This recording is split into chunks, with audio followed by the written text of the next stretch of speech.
Greetings and welcome to episode 207 of the Words About Gamescast, a weekly video game podcast for words about games. I'm your host, Amy K. Alexander, and I'm joined this week by Daffod Moody. How you doing? Cuddly doodly do, everybody. Are you surprised or impressed that I managed to get through that intro without cracking up and breaking down in laughter? A bit of both. I Yeah. won't lie. Yeah, and no one will ever know why I asked that question. The footage will be lost to time.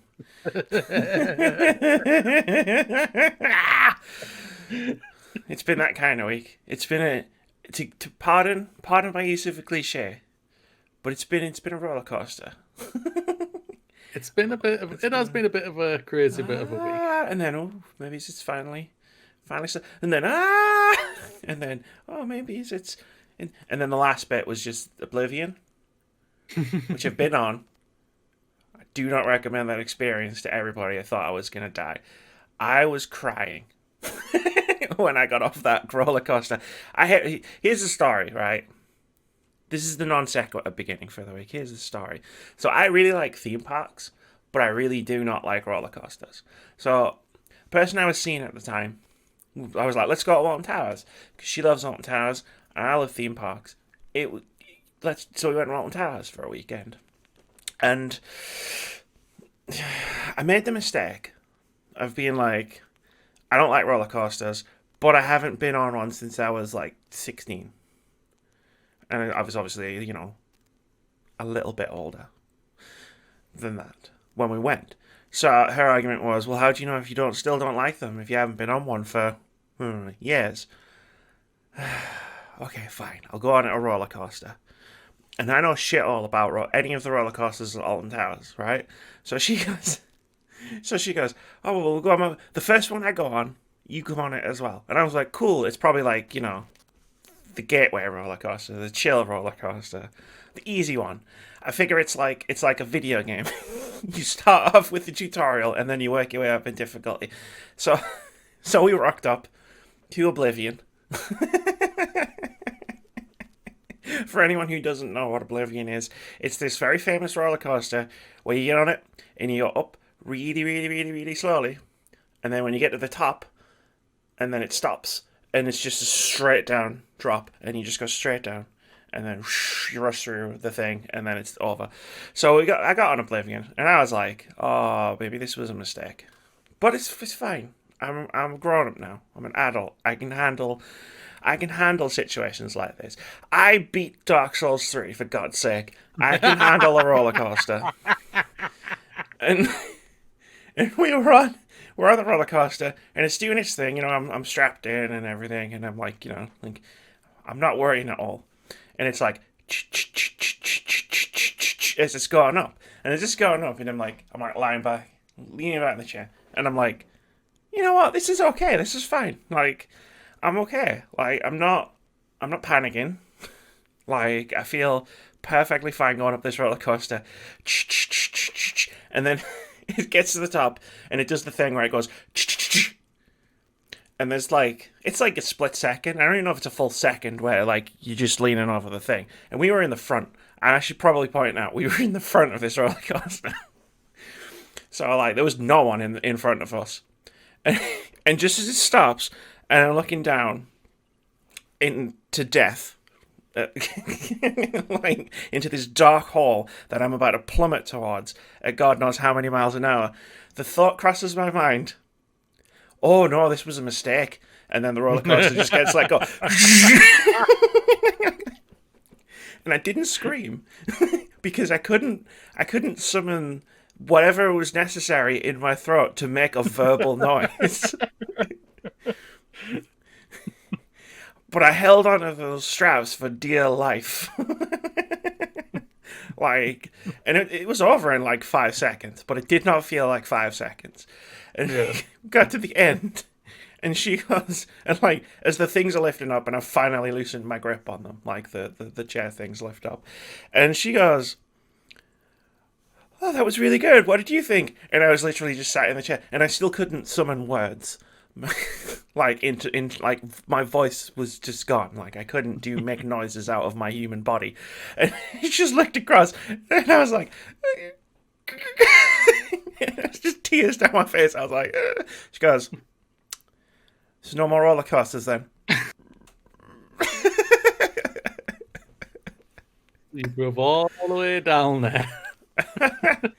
Oh, I loved it. It was great. Like we went on this one thing where it's like you sit on a thing and it rotates you up and down. That was fun. And like there was other stuff. There was the water rides. They were fun. There was like some haunted house ride thing. That was fun. It was fun. Like it was fun for me. Like because I didn't go on any roller coasters. We went down for Halloween, so we went through all the scare mazes as well, and they were really cool. But yeah, like if you would ask me to sum up my week, I feel like that story is like the perfect metaphor for how this week has gone. I know I've never been on it, and I'll never will be because I know what it does. It's terrible. My brother went on it, and he was like, and he's all right. He's all right on them. But the thing is, sometimes this is the thing. You got away.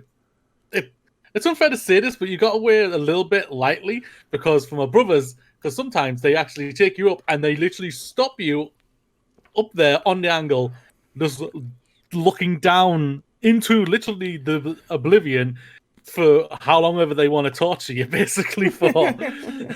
And he was at the front like you, and he's just like, and eventually they drop him, and you're just like, oh. Like I said, I had just enough time to formulate the thought, oh no, this was a mistake. And I was just like, but again, no screaming. I couldn't make a noise. How many bugs went into your mouth, though? Fucking God, I don't care. I know I'm never doing that again. It's not even the worst one at Alton Towers. That's the worst part. It's the most famous one, though, isn't it? It's probably the most famous one, yeah. Yeah, probably. But Mooney, this isn't a roller coaster podcast or a podcast about my life and the mistakes I've made in my past. That for another time. We can do that podcast. We'll do it separately one day. This is the Words About Gamescast, where every week we discuss what's been going on in gaming, the games industry, and gaming culture over the past 7 days. I take a little bit of a look into the future. In this week's episode, we discuss the news, including a record-breaking month for gaming, the harassment of a Twitch streamer over voice chat comments, the saga of Doom Eternal's latest kerfuffle, and more. Then, we'll go over all the new game announcements, release dates, and delays that happened over the past week. Give you a content drop where we recommend some articles you should read and videos you should watch. Tell you what games are coming out over the next 7 days before playing Open Critic head-to-head, where we guess the Open Critic average of one upcoming game. And as always, we'll wrap the show up with a post or discussion to chat about whatever's on our mind. Might be more about roller coasters. Who knows? As always, there are timestamps in the description below the video on YouTube, so if you want to watch just small bits and pieces of this podcast, you just go right ahead, scroll down there, you click the numbers, they'll take you to where you want to go. We don't mind. We're just happy that you're here. Definitely. You want to dive into it? Why the hell not? Because the first one's an extremely long one. Yeah, probably. Moody, it's that glorious time of the month. It's the NPD breakdown, where we find out how well video games did or did not sell over the course of the previous calendar month. Keith used to hate doing these segments. I don't know how you feel about them. Doesn't bother me. Cool. He used to vocalize it every time. I'd be like, it's NPD time. And he'd be like, oh, man. And I'd be like, NPD's fun. Numbers are fun if we let them be fun. Yeah. The top 10 best-selling games in April 2020. Number 1, Final Fantasy VII Remake, which is also currently the best-selling game on PlayStation 4 in the year of 2020. Number 2 is Call of Duty Modern Warfare, currently the 4th fastest-selling release in United States tracked history. Number 3, Animal Crossing New Horizons, which is the best-selling title on Switch for the 12-month period ending April 2020. Then at number 4, NBA 2K20. At number 5, the game that simply will not die even if they give it away for free, Grand Theft Auto 5. True. What? True. I finally own Grand Theft Auto 5 though. I got it on Epic. Thank you, Epic. Yeah, thanks. And thank you for Cheers. Civilization And Civ 5, 6, which I also don't. Yeah. I also didn't own. Mm-hmm. You're throwing out some bangers for your summer sale, and you gave me a £10 Yes. coupon that I might spend on Assassin's Creed Odyssey. Number 6, Resident Evil 3. Number 7, Call of Duty Modern Warfare 2 Remastered. Number 8, MLB The Show 20. Number 9, Madden NFL 20. Number 10, Red Dead Redemption 2. Also a new entry at number 15, Predator Hunting Grounds. And fair play for that. Not bad. I did not see Predator Hunting Grounds crack in the top 20. I did not see a lot of those things, actually. I didn't see Doom Eternal falling completely out of the top 20. That shocked me. I think that's because of what's going on with them right now. Yeah, there's a lot, isn't there? Possibly. But yeah, they've got a lot of backlash on that, which I'm sure we already know we're going to talk about later. Yeah, I said it in the thing. Yes, Doom you Eternal's did. latest kerfuffle. I'm over the moon for Final Fantasy VII Remake. Same. Especially as it's only on one thing right now. It's only on PlayStation. Yeah. And it's number one. That's incredible. I'm so happy for the developers and for the majority for everybody who's played it and has enjoyed it. Like I know you thoroughly enjoyed it and everything. Oh my god, I love it so much. I'm so happy for Nintendo and Animal Crossing. Same thing, kind of like with Final Fantasy. It's on one system and it's selling bonkers well, which is fantastic. Happy for Resident Evil 3. And Capcom, even though I think overall everyone can say it was a step down from Resident Evil 2. There's no doubt about that personally. But we're really happy about that. Obviously, that hopefully they can continue with the remakes and with the new games that are going to be coming out. Hopefully, Madden, not surprising. I'm gonna have to channel my inner Joseph Moran. Red Dead Redemption 2. Jesus. Congratulations to them for It's hanging that. in So it's a Rockstar game. They've got 2 games in there, and one literally won't die. One's never leaving.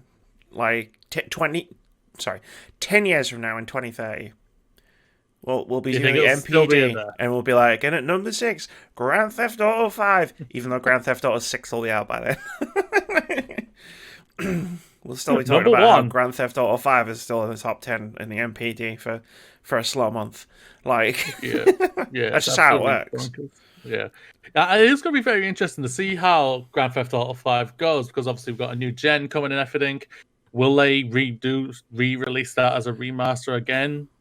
Or are they? We all know they're probably hardcore into developing Grand Theft Auto 6, but obviously when that comes out I don't even think Rockstar really know when that's going to come out.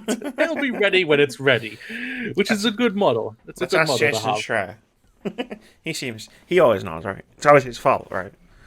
He always has a retort to reply to. So, but yeah, congratulations, and yeah, congratulations to Activision as well. Like Call of Duty continues to still be the monster out there and everything, and obviously they're going to be getting prepared for the start their new marketing for the new game. What's going to be coming up by the end of the year? So, congratulations to all of them. Black Ops Cold War, if the rumors are to be believed. And they usually are with Call of Duty. Yeah. And also a big shout out to Predator Hunting Grounds. Like you said, I didn't expect it. No offense to it, I just didn't. It wasn't a game that I didn't think would crack even the top 20. For it to crack the top 20 is very impressive. Well, it's like a niche game, right? Like Control never ended up on the NPD, on any of the NPDs we discussed last year. Like, even though it's like it's a well-loved game, but it's a niche-ish game. Like, and I would have assumed Predator Hunting Grounds was in the same boat, where like there's people out there I know who are playing it and loving it and still playing it, and that's great. Yeah, I never expected it to hit that sort of sales level, and it's cool that it did. especially for an IP that has not done so great in the film medium of late. Like the last film was overall garbage and didn't make money, and the film after that, or the film before that, was I enjoyed, but barely broke even. If it did, I don't even think it did. So it's like an IP that has gone down in the. Go on. I think licensed video games are in this sort of weird place. I think probably since Batman Arkham Asylum, where you don't necessarily like people who will like check out a game based on an IP, aren't as likely to check out that game. Like if they don't like the source material, they might still check out the game depending on the game itself. Because like video game, like since the dark days of many years ago, before Batman Arkham Asylum, when licensed games were all terrible. Like now, like people seem like to be more focused on gameplay rather than source material. Like a Batman fan is going to buy a Batman game, but you can buy an Arkham game, for it to be like to get a good action game without necessarily being a Batman fan, and it'll still be really good because it's a super good action game. I'm trying to think of something I've done that with, where I've bought a licensed game where I don't really like the source material, but I bought the game because the game like enjoyed the game because the game was really good, but nothing springs immediately to mind. I guess you could argue South Park, maybe. I'm not really a big fan of the cartoon, but South Park, I like the game. Spider-Man, Batman. Love Spider-Man, love Batman. There'll be something. It'll come to me. It will. Because really, the reason this is at the top of the pile of news stories this week, apart from that it was quite a slow news week, is because April was quite the month for video games. You're going to hear me use the word record breaking a couple of times, and you're going to hear me throw out some ridiculously high percentages as I go through the notes. Spending in April 2020 across software, hardware, accessories, and game cards totaled $1.5 billion, 73% higher when compared to a year ago. This is a new record high for an April month. The previous high was $1.2 billion in April 2008. I'm trying to remember what was going on. Like, ever since I copy and pasted that note into here, I've been trying to think what was going on in 2008 that would have been, like, pushing it to be record breaking, and I can't think of anything. Like, the only thing I could think of was going on then was the recession, and that was like, hey, how do we have money to spend these things? Yeah, well, the games industry didn't get really hit by the recession very hard at all. I remember that. The only thing I think it only did was extend that generation another year or two. Yeah. Year-to-date spending reached $4.5 billion, which is a 12% increase compared to a year ago. Dollar sales of tracked video game software increased 55% in April compared to a year ago to $662 million. This is a new record high for an April month. The previous record was for $642 million, was set in April 2008. So what games were out in 2008? I'm trying to remember. Like, I need to go on one of those websites where it's like this month in history, and I need to see what the fuck happened in April 2008, where it was like, we could spend all the money on video games, bruh. I'll have a look. Video games in 2008. Video games. Or just like in history, like, was there an event? Historical events in April 2008. Mariah Carey. So you had Grand Theft Auto 4. You had Fallout 3, 4, Metal Gear Solid 4, Gears of War 2, Little Big Planet, Call of Duty, World of War, Left 4 Dead, Dead Space, Fable 2, Mario Kart Wii, God of War, Chain of Something, Smash Bros, Far Cry, Braid, obviously the FIFA, Command & Conquer, Burnout Paradise, Mirror's Edge, Warcraft, Force Unleashed, Tomb Raider, Resistance 2, Guitar Heroes. Were they at the height of their power then? April? No, I'm just to put the year. Yeah, should have put April. April, that would have helped. I was going to say, Jesus. April was lit. Okay, April. Come on. Came out in April. This ain't going to help me, is it? Okay, Mariah Carey was number one in the charts on April 3rd. Okay. The release saw too much in April to Grand Theft Auto 4 and Mario Kart Wii. All right, but And remember, the Wii was one of the biggest selling consoles of all time. It was so family friendly. I can see a lot of fans and players, families and everything playing the heck out of that. Maybe there was like a special on it or something, because it was already out for like 2 years before that. But it's a mystery. Unfortunately, my memories do not extend to April 2008. My memories barely extend to April 2018. But I can barely remember what I ate last week. So, are you ready for some absolutely bonkers numbers, Moody? Because now they're going to get really crazy. Wait, you haven't already topped it? No, God, no. Hardware spending in April 2020 grew 163% when compared to a year ago. I will reread that sentence.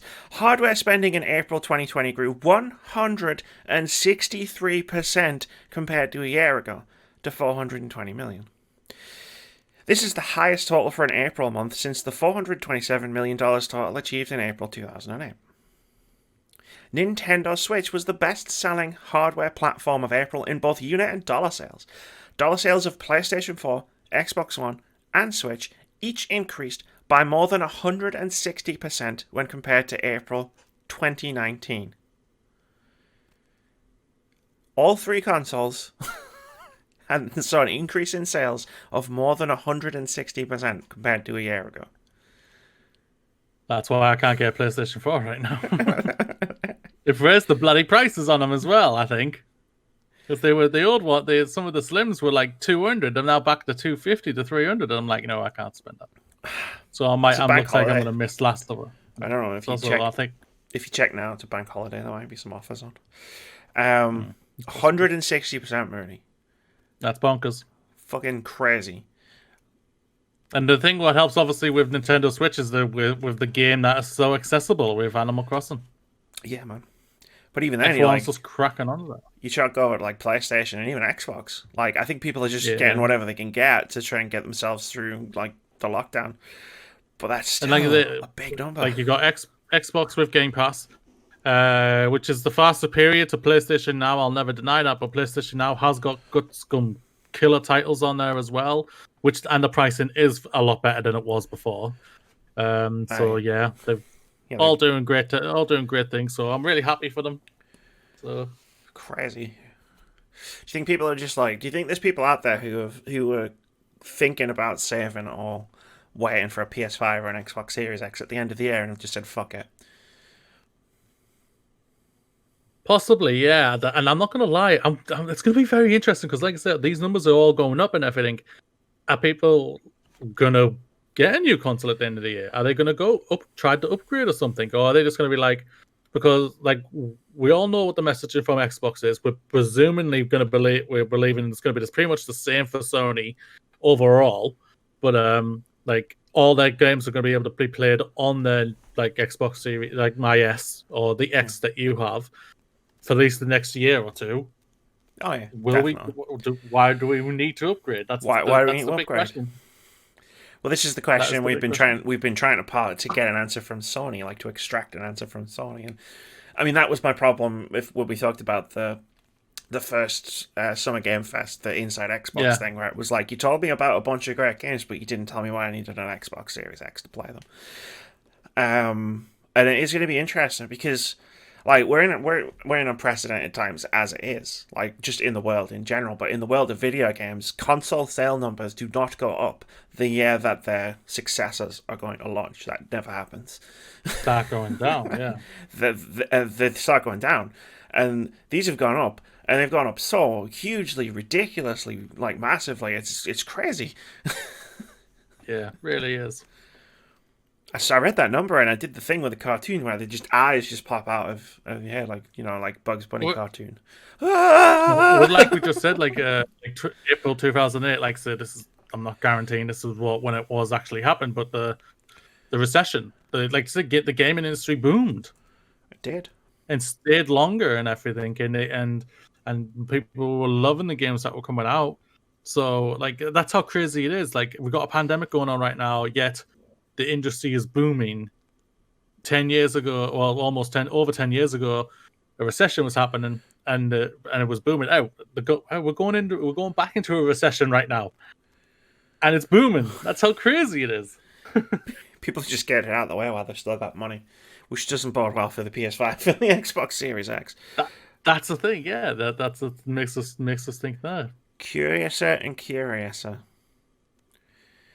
I mean, at least the world has kept it interesting because, like, console launch years for talking about the news of video games are generally follow a very familiar pattern, and this year definitely is not following a very familiar pattern. So at least it's keeping it interesting for us. Well, it was for the longest time, and then it wasn't. The pandemic happened, and then it wasn't. Yeah. And then it's what, a week till June? It's 1 week till June, and we still don't know what the fuck's going on with PlayStation. We barely know what's going on with Xbox. But at least we know that we're going to get something from Xbox in June and July. We don't know but all from PlayStation. Yeah. Oh no, it's definitely happening. I'm not listening to those rumors. I am not listening to those rumors until a proper site comes out and says it. It's definitely happening. Or PlayStation comes out and says it. Like all those people said, it was definitely happening in May. No, it's definitely happening in June. They're like that apocalypse cult in Parks and Rec, where it's like the end of the world is definitely going to happen on this date, and then they go and they do their thing, and then it doesn't happen, and then they go, oh, we actually miscalculated this number in our book, and it's going to happen on this day instead. I believe you. It's like I believe all these Silent Hill rumors that keep popping up. The last note I had was year-to-date dollar sales of Nintendo Switch are the highest of any hardware platform in US history. The previous high was set by the Nintendo Wii in the year-to-date period ending April 2009. The year after 2009. The year after 2009.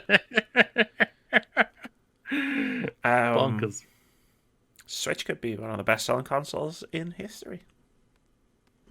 By the time this is all said and done. Yeah, what are they? They just crossed 50 million, didn't they, a couple of months ago that you and me talked about?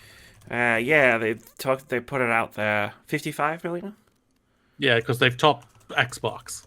It's hard to tell because Xbox stopped giving numbers, but I would imagine it's outsold Xbox One at this point. Yeah, so what? They got to be, close and on 65 million? So according to the Wikipedia table, which is the one I always use, I don't know when this was last updated, but Nintendo Switch 55.77 million. Xbox One estimate 46.9 million. The next target for Switch is 61.91 million, which was the Nintendo Entertainment System. PS4 is 110.4 million. The best-selling console of all time was the PlayStation 2 at 155 million. Yeah, that's not going to get caught by the PlayStation 4. No. Switch, I don't think it'll catch this. I don't think the Switch will catch it either. But how crazy the numbers are right now, who really knows? It's like we have to wait and see if it ever slows down. Yeah, it's going to be very interesting when it starts slowing down. Yeah. How long did Nintendo keep the Switch going? Is going to be the yardstick for. So what? We're in our third year, fourth. Third. Yeah, it was 3 years, 2 months. How many days? And what's a normal life cycle? It's like 5 to 6, isn't it? It's usually about 6 or 7. It's weird because obviously the generation PS3, Xbox 360 generation was like 10 years. And then obviously this one was shorter, and the Wii U was only like 4 years. I think I want to say before, like 4 or 5 years before they launched the new console. But they did that because it. I mean, if I scroll right down this list to near the bottom, and tell you that it sold 13.56 million units. Wow. With more time on the market, like that tells you everything you need to know about why the Switch was out so quickly. So the Switch basically dominated that, destroyed it. It destroyed it within a year. I remember reading a news story on this podcast. It outsold the Wii U in less than a year, which definitely proved the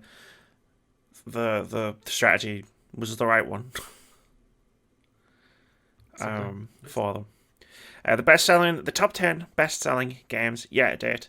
Number 1, Call of Duty Modern Warfare. Number 2, Animal Crossing New Horizons. Number 3, Final Fantasy VII Remake. Number 4, NBA 2K20. Number 5, Dragon Ball Z Kakarot.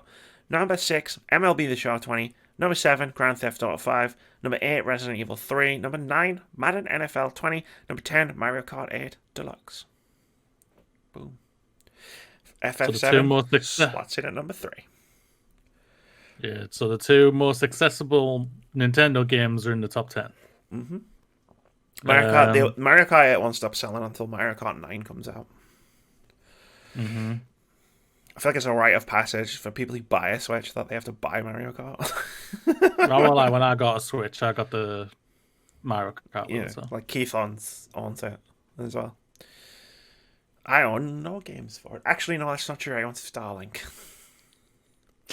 Because it came with the Star Fox R-Wing model. Oh, that's cool. Because it was the Nintendo one. I bought it when it was like a $5 when I bought it. Like years after the game came out. I never actually played the game. I literally just bought it because I was like, Star Fox's R-Wing? Hell yeah. It's on the top of that shelving unit so you can't see it. But somewhere in there's a tiny little Fox McCloud. Somewhere buried in all of that. Let's move on. Oh, good. I forgot I put this in here. Next news story. A member of Twitch's new safety council is facing harassment for criticising voice chat as non-inclusive. This is from Rachel E. Greenspan over at Business Insider. I know I only wrote Insider, but it's actually Business Insider. Who writes, a popular Twitch streamer is facing harassment on the platform after the Amazon-owned live streaming website announced her inclusion in an 8-person safety advisory council. Steph Lowe, who uses the handle Ferociously Steph online, told Insider that she is facing threats of violence because her stance on the platform's voice chat feature, which Lowe said poses an unfair problem for users participating in streams. In a Twitch post on May 14th announcing the council, which will help inform and guide policies, the company said Lowe opposed non-inclusive mechanics such as voice chat. Lowe said that her stance had been misconstrued by users who believed she would seek to remove voice chat capability, a feature that allows gamers to communicate during competitions from the platform. As a member of the Safety Advisory Council, Lowe will not have direct decision-making responsibilities, but will advise, offer perspective, and participate in discussions, Twitch CEO Emmett Shear said in a blog post on May 19th. In an email to Insider, Lowe, who was one of the platform's first trans partners, explained that she is against voice chat because upon hearing one's voice, other users can make people feel lesser about you or your play or harass you. Lowe has more than 21,000 followers on Twitch, where she's been live streaming full-time for 4 years. Quote, I feel it is unfair to the point that removing it is the most fair, but my argument was never to take voice chat away. I only wanted to raise awareness of this problem and encourage alternative communication systems to lower this gap. End quote. During a live stream on May 14th, as reported by Kotaku, Lowe further explained her opinions on voice chat. Quote, if you use voice chat, you're revealing your linguistic profile, your voice, which can open you up to being harassed or considered less of a good player because there are systemic issues with our society and how people treat non-standard voices, she said. End quote. But some viewers were apparently incensed at the misunderstanding that Lowe's role on Twitch's council could directly threaten their ability to use voice chat. The harassment is extreme. I'm exhausted, Lowe told Insider. Innumerable threats of violence, impersonating accounts being offensive, my personal info being revealed. I don't think anyone can be prepared for this level of negative attention. As the drama swirled around the issue, Lowe's opponents dug up at least one clip to weaponize against her, in which she said that many gamers, quote, are actually white supremacists, end quote. Many Twitch users voiced frustration with Lowe's statement on Twitter, characterizing it as a generalization or exaggeration, though white supremacists have been known to recruit through video gaming culture, as Vox reported last year. There have been multiple publicized cases of harassment against players who have voices that don't fit the standard gamer dude profile, according to Kotaku. In 2012, the New York Times reporter Amy O'Leary, who covered harassment in games, explained on NPR how voice chat can lead to harassment, noting, quote, women who get on with voice chat find that the minute that their voice sort of reveals their gender, that they become targets for harassment or commands or threats or taunts strictly because they're female. female, end quote. Sorry, the cadence of that sounded like I was going to continue the sentence. I was like, no, that's the end of the sentence. Yeah. There'll be a link in the description in the content drop underneath because there's a much longer, more in-depth version of this story over in Kotaku, which is where I found it. I couldn't put that in here because I'd be talking for at least the next 10 minutes. It's very in-depth. But that's happening in the world of Twitch and video games. When is it not happening? You make a good point. That's the honest truth. It really is, and for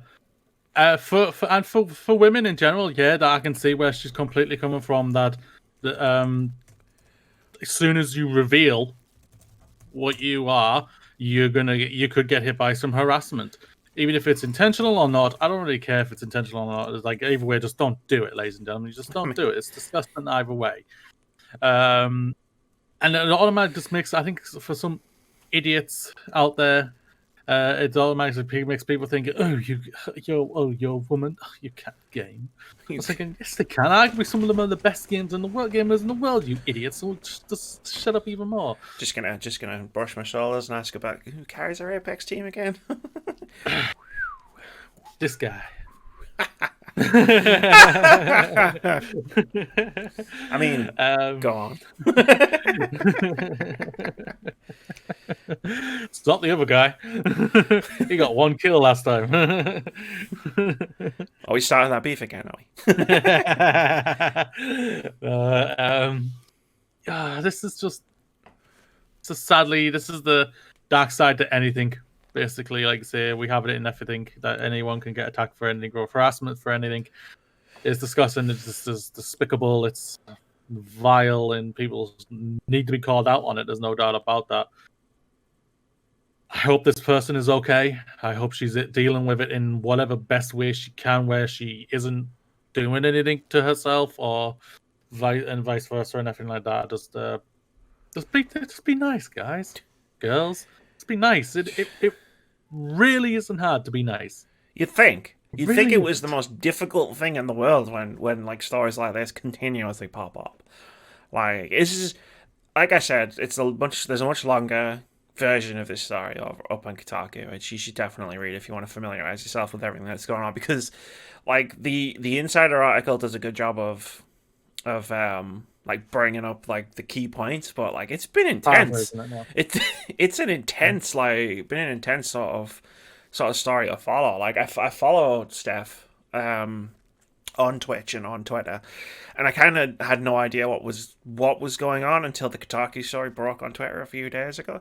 Like, I knew something was going on because I noticed that she had a lot more viewers than normal when she was streaming, and I at one point I clicked on her stream and she was on emote only chat, so you can only put emotes up.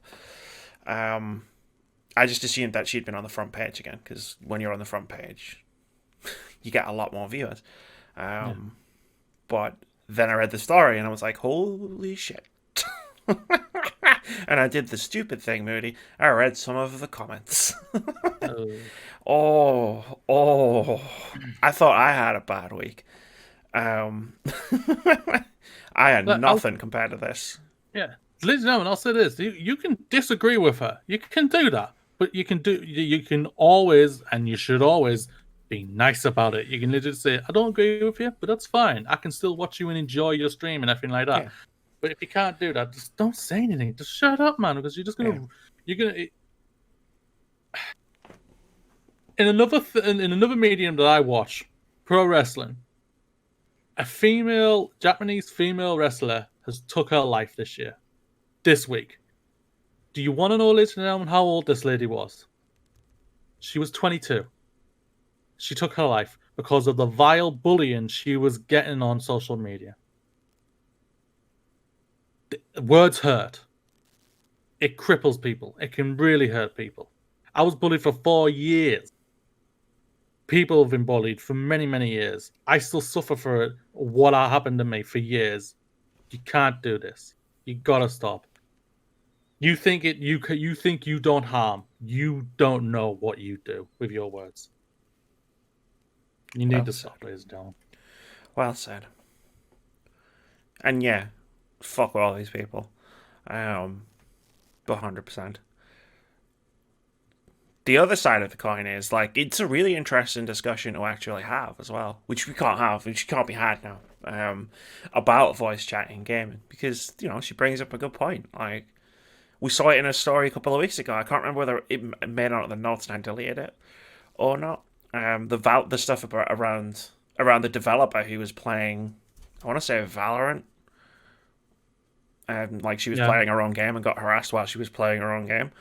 Like, it is an issue. And then, but it's like game developers themselves are trying to tackle this issue. You can see that in games like Apex Legends, where there's an entire system of communication designed around not having to speak. Because it's like, as someone who has a voice that doesn't quite jive with who I am, like, I don't want to talk to people when I'm online. Like, I use voice chat in games when I'm playing with Mooney and Keith and we're playing Apex Legends. Like, if I'm going on any other game, like, I don't even have it. Like, you can see it, like, on my headset. I don't plug the fucking microphone in. Like, yeah. I don't even want to accidentally be voice chatting with other people. Like, I don't play games on PC because there's an expectation of being in voice chat or being in text chat. Like, and I just want, no, I'm good, thanks. Like, Crucible and Valorant, Amy, are you going to check those games out? Absolutely not. Because I don't need that fucking shit, right? Like, so there is an interesting discussion to be had about this. And then, fucking shitheads pile on and they do the harassment thing, and it's like, well, there's no discussion to be had about it now. And the harassment, that's the thing about it. You can have a discussion and then a line is crossed, and then you just like, you can't. Well, we can't have discussion anymore, ladies and gentlemen. We can't have a discussion anymore because if you like, let's say let's say there was X person, like another person, who guys having this discussion with about voice chat, and it's like, okay, you're coming at it from this line where you disagree with what Steph said. Yeah. Right, but I don't know how far you go in that disagreement, and I don't want to have that discussion with someone in case that harassment gets turned on me. If I turn around and say, actually, I agree, like I don't necessarily agree.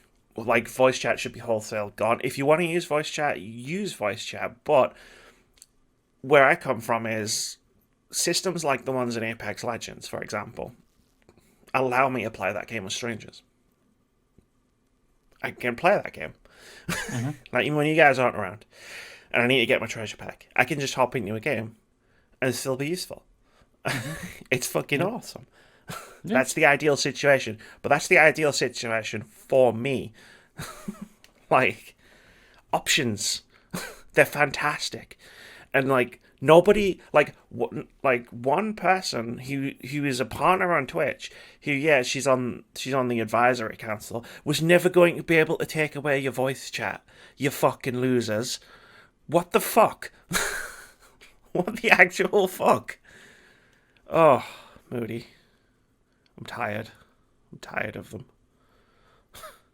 Hearing this thing, this is the thing about it, though. What you and me are here doing is the right thing because it needs to be shined a light on. Like the article has been, like, if there's a light being shined on it, it needs to be said. It needs to be said, and I think it's just like you and me. We know we can have the conversation. We could, like, if we both had different opinions of it, you know what I mean. We would we know we could have a civilized conversation. But sadly, there are, and people, you may think, I'm not an idiot. Well, if you literally get aggressive and get offensive, you turn into an idiot. You turn into someone I don't want to talk to.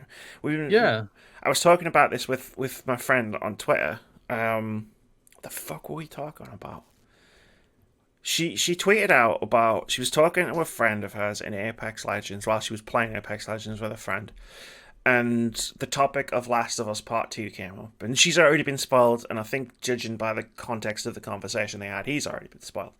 And, like, the conversation turned to this guy's opinion of The Last of Us Part 2 was he probably wasn't going to get it because of all the feminist agenda and SJW bullshit that was in The Last of Us Part 2, according to the leaks. And I haven't seen the leaks, so I don't know what's in the game. But, like, we started talking about it on Twitter, and my response was, as soon as someone says Yeah. Like, oh, it talks about the feminist agenda, or it talks about SJW bullshit. I'm just shutting the conversation down because I don't want to. I know I don't need to talk to you anymore. Yeah. Like, Yeah, we're in, agreed. I'm like right there with you. Like, you may not like the game, and that's fine. yeah, You may not like what has been revealed. If this is the thing about it, I'm saying like a lot of people like were going into the Last of Us situation part 2 and everything like that, who have talked about the spoilers and everything like that on the internet. And I'm not going into the thing like of Sony trying to ban them or anything like that. It's none of my business. Going into saying that you don't like what you hear, I think is a little unfair because you don't know the context of the game.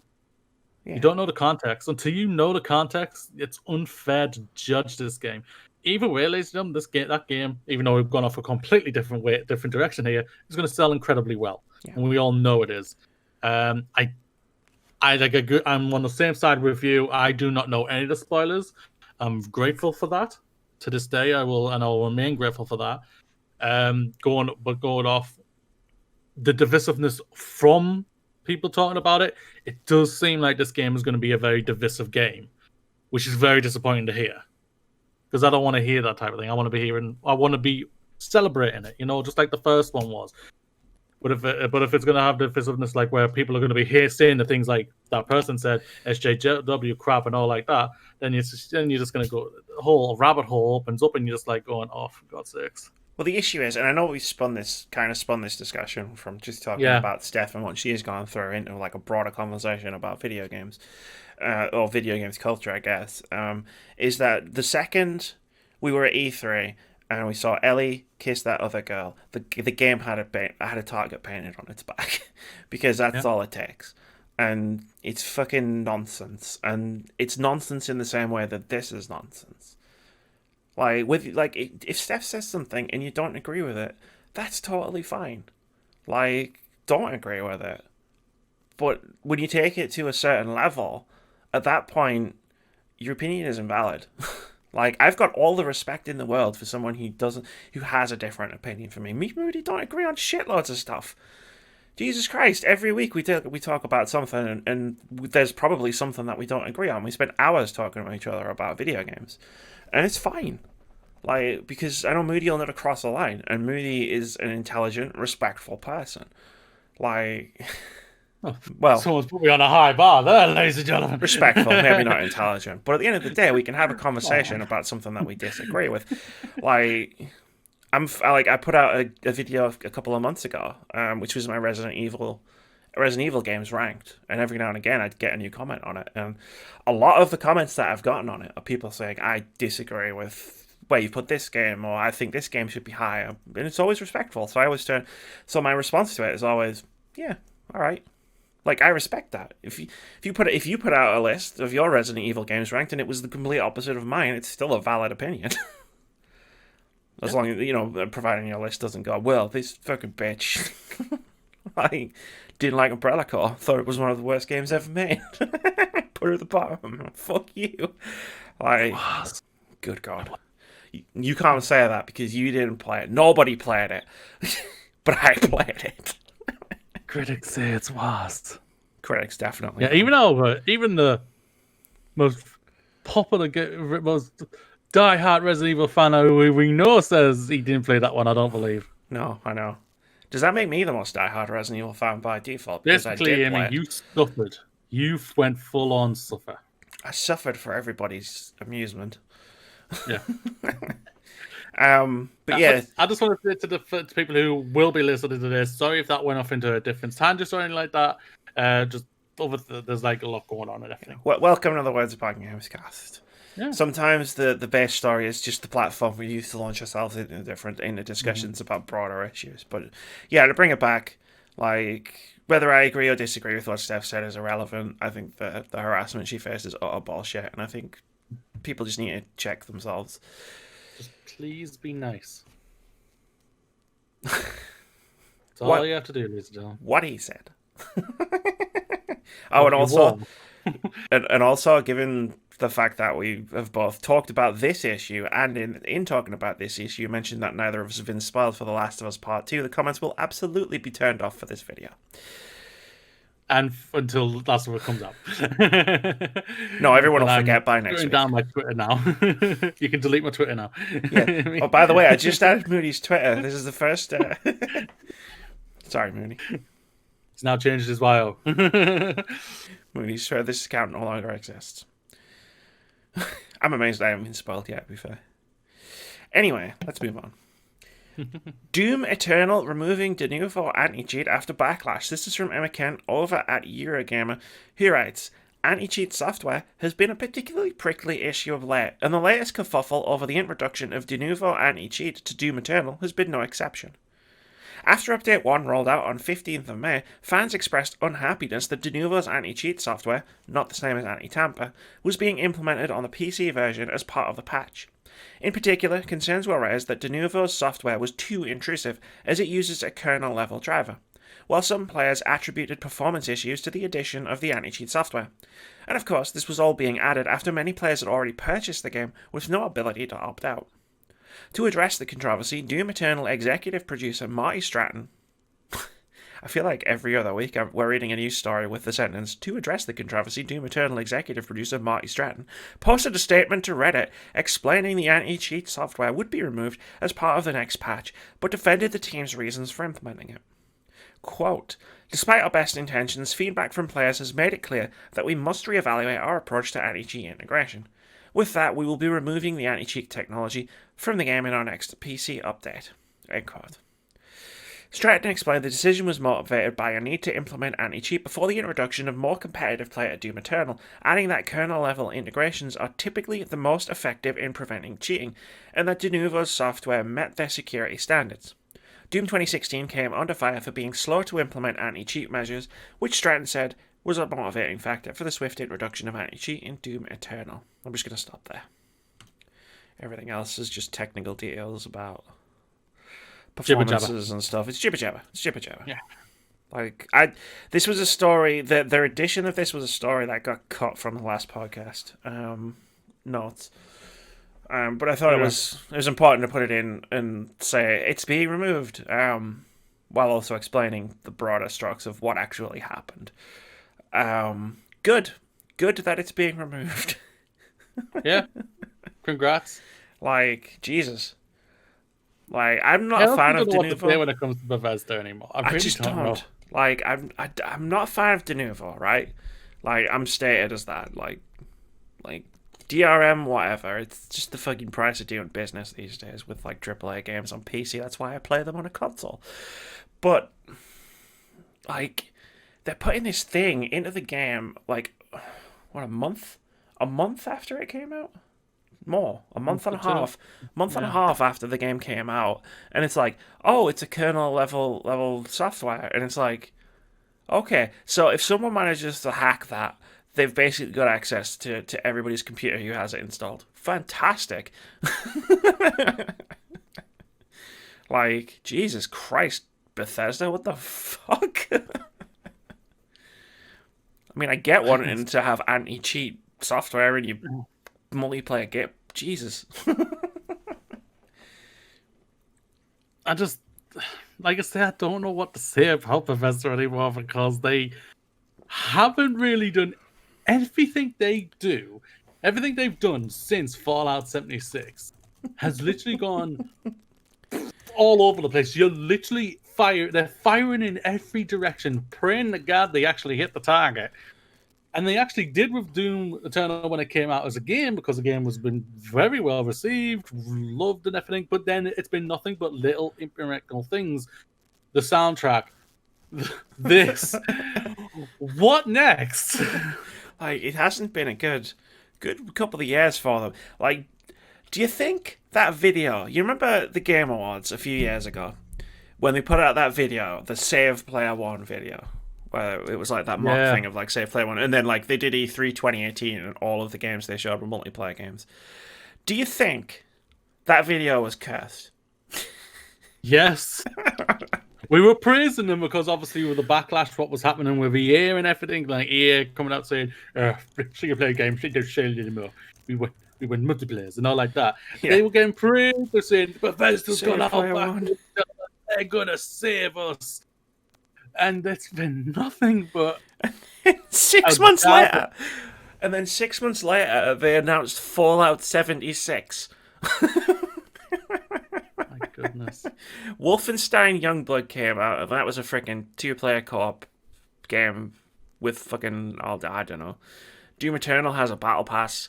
Like, what's going on? What's going on at Bethesda? Ooh, sorry, I'm yawning. Sorry. That's how boring it is to talk to Bethesda right now. Yeah. They're making me yawn. Well, I'll see you back here in 2 weeks when executive producer Marty Stratton posts a statement on Reddit explaining the controversy. Whatever the next one is. I swear to God, if this happens in the next couple of weeks, you need to clip this part out of the podcast and post it on Twitter and just be like... She called it, ladies and gentlemen. We don't know what it's going to be, but Amy's called it already. Oh, let's move on. G2A admits to selling stolen games. This is from Wesley LeBlanc over at IGN, who writes, G2A has admitted that it sold stolen games. Oh God, that was an they didn't steal the games. Sorry, I got the words mixed up. G2A has admitted that it has sold stolen games on its marketplace. In a blog post on the G2A website, the company has admitted to selling 198 illegally obtained copies of Factorio, a management sim created by developer Woob Software. As compensation, G2A has agreed to pay Woob Software 10 times the value of any bank-initiated refund costs that Factorio paid in relation to each of the 198 illegitimate keys sold via its marketplace. The compensation of 10 times the value of refund costs comes as part of a guarantee G2A made in the same blog post earlier last year, which the company posted as part of its attempts to fight back against accusations that the G2A marketplace was being used to sell illegally obtained games. G2A claimed it was happy to compensate developers, provided that they could actually prove that their games had been stolen. Quote, to assure honesty and transparency, we will ask a reputable and independent auditing company to make an unbiased examination of both sides, the developer store and G2A marketplace, the blog post reads. The cost of the first 3 audits is on us. Every next one will be split 50-50, end quote. Woob Software took G2A up on this offer. Quote, after assessing a number of independent auditing companies and finding none that would meet our agreed requirements, Woob and G2A decided that G2A should proceed with an internal investigation. Woob Software claimed that 321 keys had been sold illegitimately. Quote, this investigation confirmed that 198 of Woob's keys had been sold via its marketplace between March 2016 and June 2016. It is assumed by both parties that the remaining 123 illegitimate keys were sold via another online marketplace or other online stores. End quote. Yeah, and then there's the rest of the thing where it's like there was a whole like big story somewhere else on the internet where it was like this wasn't actually all that financially valuable for Woob to actually undertake, so I doubt anyone else is going to do this for G2A. 198 out of the 321 stolen keys ended up on G2A. And G2A is like, look, we did it good. And it's like, no, you didn't. You sold like 60% of these keys. Like, got sold on your marketplace. You did not do a fucking good. Thank God I've never bought from them. Oh, God. Because this has been a thing for a few years now. G2A comes up on the podcast like once or twice a year, and I remember talking to Keith about it. It was like I've bought a couple of games on CD keys, like way back in the day, before I knew any better. But yeah, it is a case of like, the fuck did you expect those keys came from? Like, if you're going on a website like G2A and the game that you're looking at, which is brand new, or is you're pre-ordering a key for, like, and it's like 10, 15, 20 pounds cheaper than the retail price of the game. It's like, where the fuck did you expect that key to have come from, guys? Like, Idiots. Yeah, like, I take a pretty dim stance. Like, as someone who, like, respects and supports the work of developers, like, I do take a pretty dim stance on people who, like, buy through, like, G2A or support G2A, or there's people who, like, advertise it as part of, like, sponsorships and promotions and stuff, and it's just like, nah, man. Fuck off. And that goes to G2A. Yeah, it's silly. I guess you gotta support the developers, ladies and gentlemen, and doing something like this is not good. So yeah, just I think it's funny that the article like said that they are like they make themselves out to be we were doing good. We were We doing did this. it good. We tried to compensate. We've compensated and we've done this and see we've been completely transparent with these people. We just didn't know they were stolen. We didn't know That's they were all, ladies and gentlemen. stolen. I mean, And we're just like, what kind of idiots are running over there if you did not know this was stolen? well, no, it's an effective business model for them to make money. So then you're just going into the integrity to them, and they're just thinking, do you believe that they did not know that they were stolen? Which I don't. No, I mean potentially because Factorio isn't a massive game. Well, I've never heard of the game, so I've heard of it. It's a big deal on PC, and obviously we're primarily console players. It's also only I think it's only out in early access at the moment. But like, yeah, you can claim that you were ignorant of it. Like, you know what I mean? Like in the same way I could say that I had no idea about all of the comments on my Google Stadia video because I didn't read them. It's like that's like saying, well, that's dumb, but you can't prove otherwise. It's the same thing with G2A, where it's like, I mean, yeah, you probably did know, but nobody can prove that you knew. Yeah. So I still think they're a terrible company full of terrible people doing terrible things. Yeah. Well, like I said, neither of us get anything from them, so God no. We're good. God no. I think I've used them once in years and years ago, and I can't even remember what for. Because you went, nope. I didn't know any better. Like a long time ago, when I was on PC game, when I first built my PC, like I'd heard of all these mythical Steam sales where you could get games for like £2 or whatever, and like I just assumed, oh my god, you could get all these PC games for so cheap. And then I bought one. I must have bought something for them because I remember the G2A Shield being a thing, and it was like you could pay extra to ensure that your game queue works, and if it doesn't work, they'd send you another one. And I found that a bit weird. And then obviously, like later on, when I'd educated myself, I was like, "Oh fuck those guys." I think it might have been an EA game though, so I think that's okay. That is a joke. Just FYI. I'm not laughing. I guess I'm fired. Sorry. See you later, Moody. Good luck with the rest of the podcast. Come back. I don't want to talk. Well, tough, because we've still got lots of podcasts left to go. Next story. Overwatch anniversary event offers 2 new Ramadan sprays. This is from Cass Marshall over at Polygon, who writes, Ramadan is a month of fasting, prayer, reflection, and celebration for Muslims around the world. Overwatch is currently running an anniversary event in which the game's seasonal events are all active, and Blizzard has released a host of new skins for players to collect. The 2 events have merged somewhat, as Blizzard has also released 2 new sprays alongside cosmetics. Whatever. Those Ramadan-themed sprays are called Fast and Feast. These sprays are already getting reception and acclaim from Muslim Overwatch fans who are excited to see a nod towards Ramadan. While games often deck the halls and bring out events to celebrate, say, Christmas or Halloween, they're often far more silent about this particular celebration. Good, it's about time. Fantastic. Can we have more developers doing this, please? Yeah. Did they miss the trick, though, by instead of calling it Fast and Feast, should call it Fast and Furious? I know why it's called Fast and Feast. I know this, legend. I'm literally just making a joke, but it's, come on, Fast and Furious. Well, there's a legendary spray, which is like the combination of Fast and Feast, and that one's called Furious. Yeah. Could have been like that. Like, Fast, Feast, and Furious. Yeah, I'm really happy about this, like, because it is kind of bullshit that we get like massive Christmas events in all these games and massive Halloween events in all these games, and Ramadan is huge, like, and we don't get a Ramadan event. Like, come on, We had a Christmas event. Most people who celebrate Christmas aren't Christian.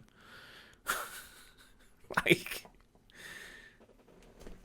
Not wrong.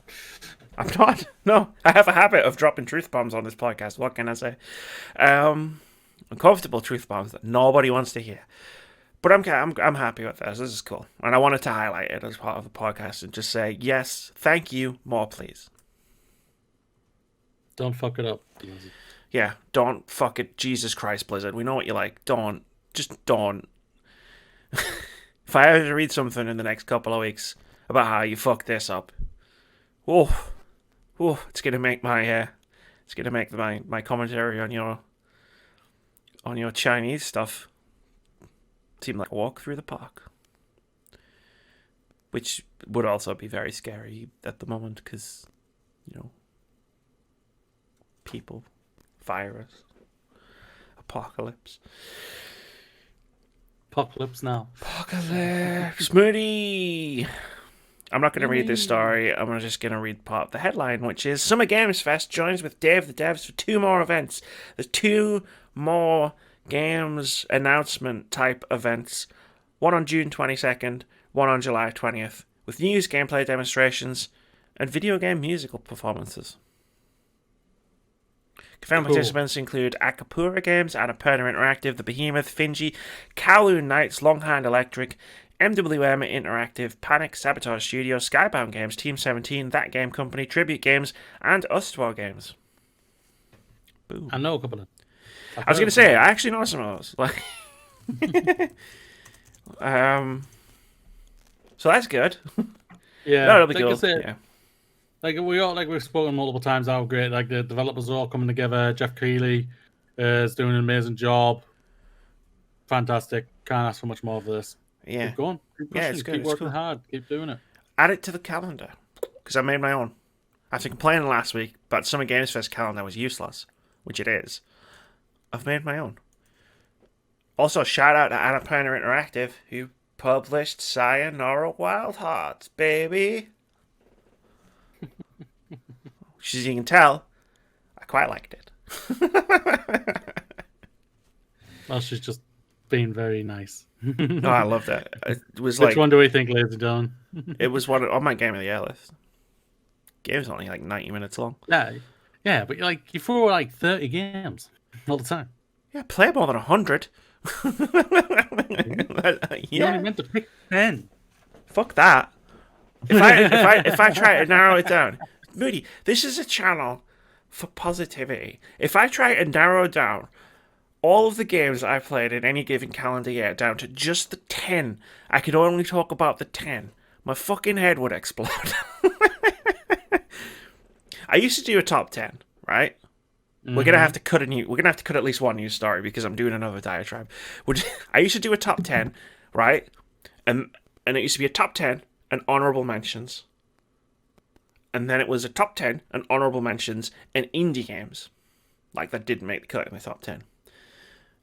And then at some point, I was like, this is just the list in a jumbled up order. It's dumb. I'm just going to make the fucking list a top 30 list. Because it's stupid doing it the other way. And I did. Boom. Top 30. That's why I do a top 30. Because I'm still talking about the same amount of games. And I cut the worst games of X year videos. Because honestly, I didn't feel great after I'd done them. Yeah, I used to like on my thing. I used to do like best and worst, but I don't do worst anymore because I'm just like, I don't want to feel down. Yeah, it's just like I don't talk shit about people's games, like because I only put games in a Game of the Year list that I've reviewed. That's fair. So I've already talked shit about the game once. Like I don't want to talk shit about the game again. Unless it's like Anthem or Fallout 76, because then it constantly comes up in the news and I have to talk shit about their game again. Moving on. Or if you do a 35-minute long article for a Mass Effect Andromeda. I liked that game. I didn't talk shit about it. That video... I don't think you did, but... That video has had a very positive reaction this week. It has. That was one of the ups on the roller coaster.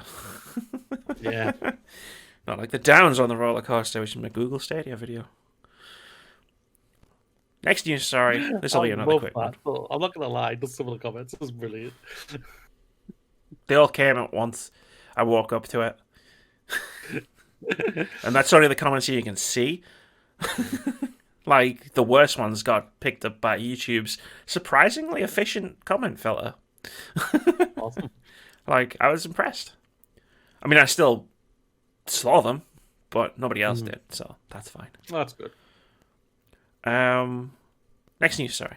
Minecraft still incredibly popular as sales top 200 million at 126 million played monthly. This is from Tom Warren over at The Verge, who writes, Minecraft sales have officially topped 200 million, with 126 million people playing the game monthly. That's exactly what the headline says. Microsoft is detailing the latest sales figures just as Mojang Studios celebrates 11 years since the first Minecraft alpha build was originally released. Microsoft has also seen a big increase in Minecraft usage during the pandemic. Minecraft saw a 25% increase in new players last month and a 40% spike in multiplayer sessions.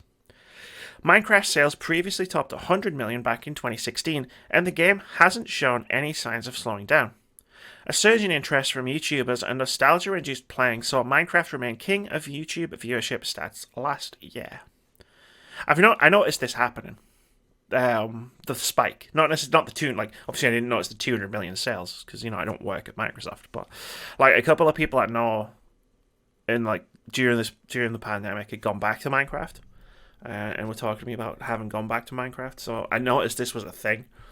Yeah. That people were going back. It's cool, man. Fair play. I couldn't get into it, but hey, I'm clearly the outlier. Amazing success, especially after 11 years.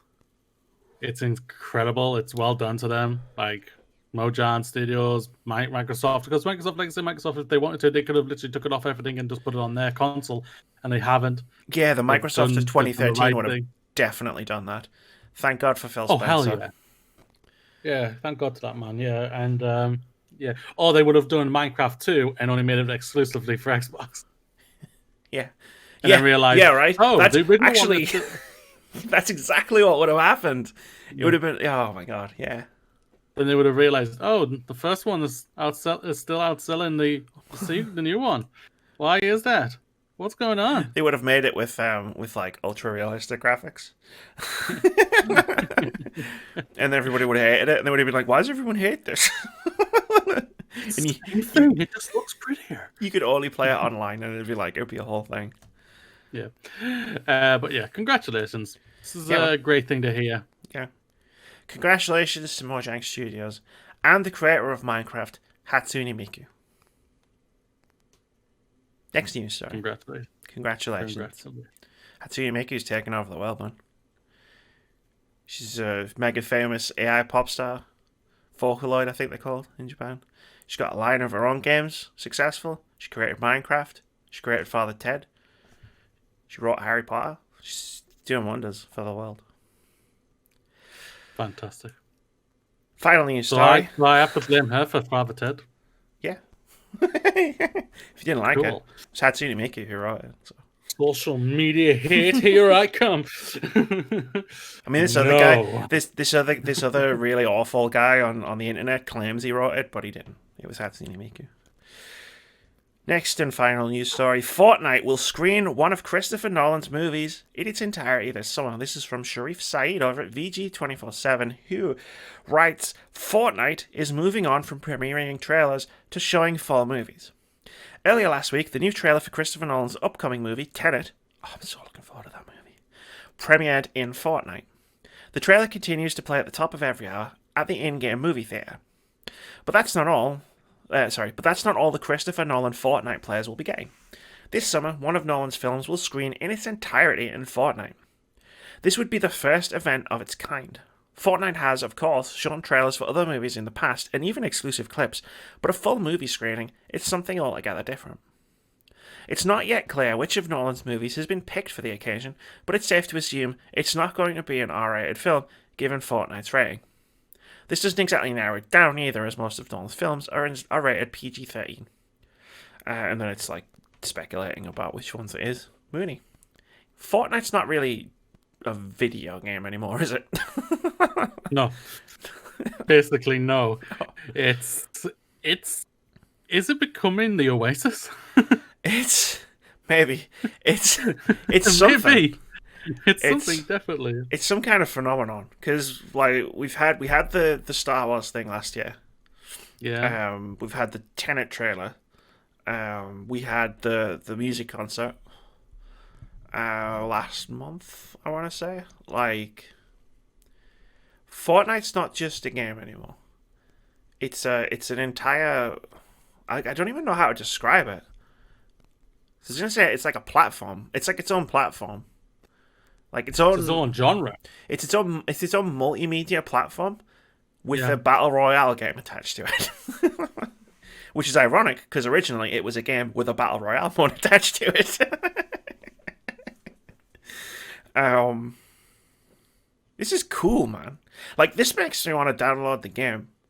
I'll never play it like the battle royale part, but like I'd love to just be there and experience like watching whatever Inception, whatever movie it is, just to say I was there and just be in it and see what that experience is like. Yeah, it's fascinating as hell that it's Nolan. It really is to me because I'm like, yes, his films, a lot of his films for the majority are PG-13 movies or 12A for over here in the UK. But they're not. I don't mean this in a bad way, but I know what they're say. very articulate. Basically, they are very thinky movies. You have to pay attention. You can't just switch your brain off and just stuff your face with popcorn Yeah. all the time, like a Fast and Furious movie. I honestly don't mean it in a bad way. You like what you like and everything, but that's what Nolan's movies are. You have to pay attention to what is happening and everything. Yeah, they're like when I And was if on. you don't, Sorry, go yeah, on. go on. You finish. You No, no. finish. I was gonna say, and if you don't, you're gonna feel lost and you're not gonna enjoy yourself. And that's a shame because Nolan is one of the best filmmakers out there right now. Yeah, they're like it's a kind of film I would put at the top of my list because you know I'm a snob. You did. As I did. No, what was at the top of my list? It was Parasite. No, it was Parasite, wasn't it? No, that was. Oh yeah, no, yeah, most anticipated, yeah, because Parasite didn't come out. Parasite, The Lighthouse. Yeah, but for me, Dune? Fox didn't put those ones in there. Tenet was there. Tenet was there for sure. I think it was in your top 5, guaranteed. Yeah. Dune was in there too. But Yeah. like that highlights my point that I was going to make, where it's like a Christopher Nolan movie is the kind of movie a film snob like myself loves. Yeah. Like I like Fast and Furious movies and Avengers movies as well. But when I'm like, what's the best movie you watched? It's like The Lighthouse. I watched that. It was amazing.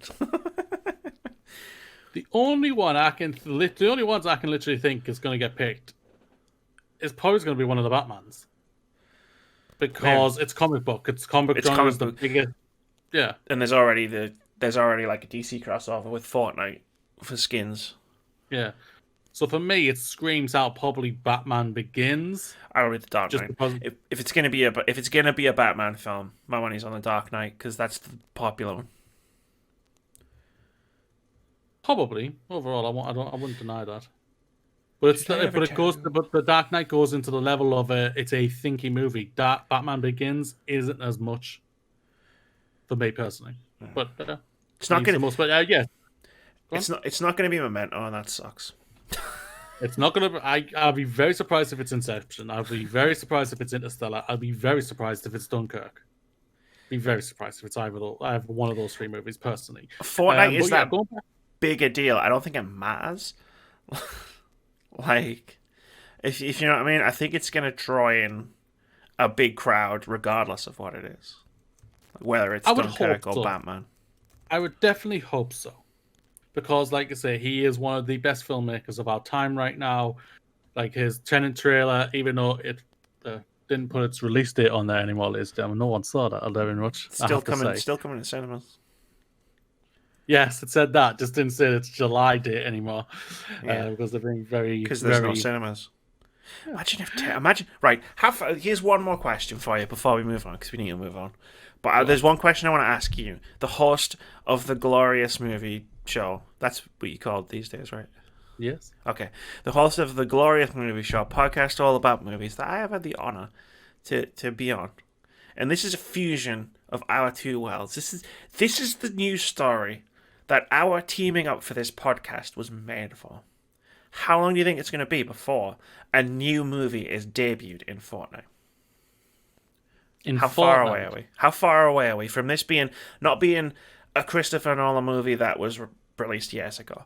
Like, how far away are we from a movie being shown not in theaters, not on Netflix or other streaming services, in Fortnite for the first time before anywhere else? Oh wow! Oh.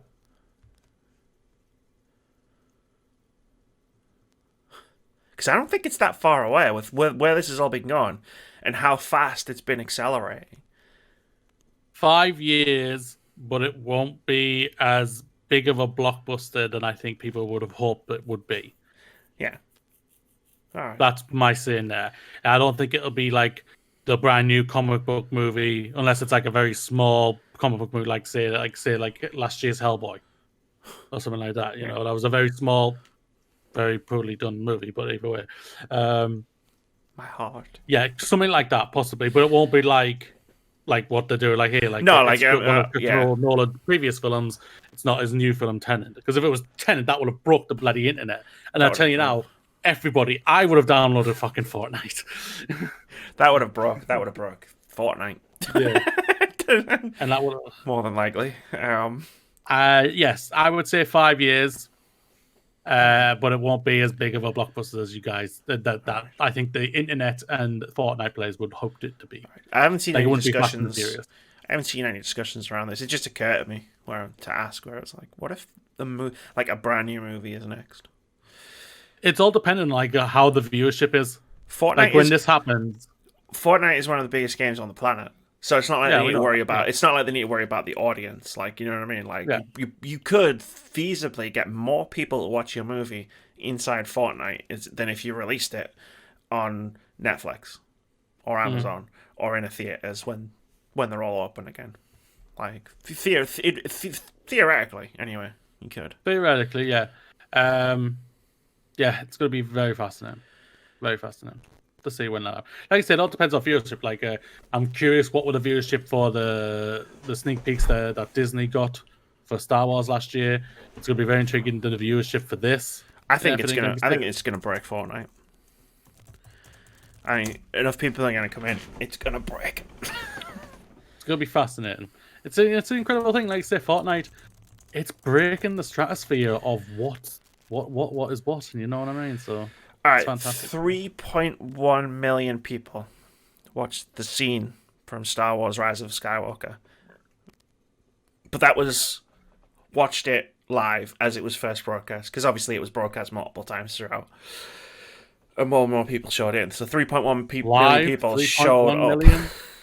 That's impressive. Yeah, because if you compare that to say Twitch. No one's ever got that anywhere close to 3.1 million people watching anything on Twitch. People say Star Wars is dead, losing down. I think it's just I think Fortnite factors more into it than the Star Wars side of it.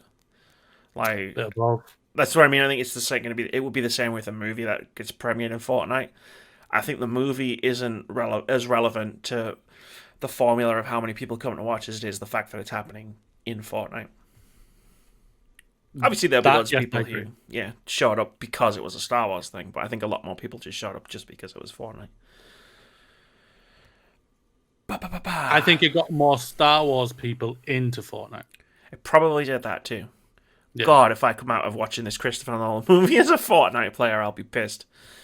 So will I, because that means I won't be following you. Let's move on. I'll be saying, Apex. No, Fortnite, man, it's the building. Fortnite, I'm in. I'm in. Nice. Fuck you, Christopher Nolan. Damn you. Let's move on to some announcements. Some release dates, some delays. We got all three in this section, really, this week. First up, Sea of Thieves is heading to Steam on June 3rd. Microsoft Flight Simulator beta is coming in mid-July. Valorant launches wide on June 2nd. Risk of Rain 2 is planned to leave early access in August. Kerbal Space Program 2 is delayed until fall 2021. Series Sound 4 is heading to Steam and Stadia in August, but isn't hitting consoles until 2021. And Drake Hollow is heading to PC and Xbox One in July. And that was what was announced this week. Sea of Thieves was good, actually. I hear that, yeah. I hear Once that. or twice. I hear that a lot. Poor Russell. Kerbal Space Program too. Poor Russell indeed. Poor Russell indeed. Fucking Poor that game got shafted, big style, by COVID-19. I'm happy for Sea of Thieves because, like you say, it had a difficult start. It did. But it's been like I hear a ton of people I know who I go to college with. No, used to normally when what was life Before the dark times. Yeah, played it all the time, and they said like they have a lot of fun with it. It's really fun and energetic. It is really good. fun. And they've added a ton of stuff in it, which is I'm always happy to see. Like I follow some of the rare developers on Twitter, and they're always posting tons of stuff out of it, and it's just like I'm so happy for you guys. I really am, and I'm rooting for you. So well done and fantastic. Can't ask for much more. Yeah, I was telling you the story about us meeting those guys randomly when we played Sea of Thieves on stream yesterday. we ended up not fighting, as you might expect. We made a circle, and we were playing our instruments. And Keith and this one person from the other crew were dancing in the middle of the circle. It was great. I fucking love shit like that. Like that just spontaneously happens in a game. It's the best. It's always a good thing. And to anyone, all the games that have been delayed, like, don't worry, listen. It happens. Delays are good. Delays are good, and especially now where it's like it's even more understandable why it's happened. Like don't worry about it. Let's move on to the content drop. We've got some stuff for you to read and some stuff for you to watch. Stuff that we're not going to talk about on the podcast because it's too long. The first one, we have an amazing one. I loved reading this. I don't know if you've read it. The wild story behind why the first Assassin's Creed had side missions. That's a fantastic article that I'm not going to spoil. You should definitely go and check it out. That's on Eurogamer. We have another Eurogamer article, which is Perfect Dark, the oral history of an N64 classic. It was the whatever anniversary it was of Perfect Dark, and the week just passed. So Eurogamer did an oral history, which was cool. And speaking of making friends in games, there's a Polygon article with a lot of links that you should click on, like different Instagrams and YouTubes, which is some Call of Duty Warzone players are making friends in Bunker 11. I don't understand bunkers in Call of Duty Warzone because I don't play it, but I read this article and I watched some videos and saw some Instagram posts and I was like, oh, isn't that nice? And lastly, the nicest thing that happened on the internet last week. Wholesome streamer Bro XH reveals Twitch sub money plan after viral fame, which is Dexerto, I believe that's how you pronounce the website. All the links are in the description below the video. Like, this got me. Did you see the Bro XH stuff? No, kind of pop off. It got me in feels a little bit. I actually ended up following him on Twitch. He's from New Zealand. And he does live streams where he's wood cutting, so he's making stuff out of wood, like not like chairs and stuff, furniture or anything. He's like making like wood carvings, and someone gifted some subs in chat to him when he was like doing his stream, and he was asking how he could give the money back because he doesn't want people paying for like subscribing to him, paying money to watch him, like just watch for free, like and. Naturally, that clip just fucking exploded into the stratosphere. Well, that's good to see. And this really nice guy has ended up... Like, I jumped into his stream when I saw the clip, because he was streaming at the time, and it was exploding all over the place. People were subbing, gifting subs, like, left, right, and centre. Just, like... It's just really nice to see when...